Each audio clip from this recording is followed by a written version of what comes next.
7月の段階で、16店舗というちょっと急成長をしているんですけど、やっぱりその実績とかが認められて、東証一部上場の会社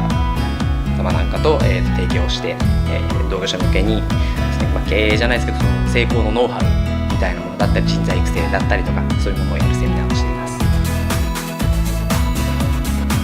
もう日本全国どこからでも募集してます。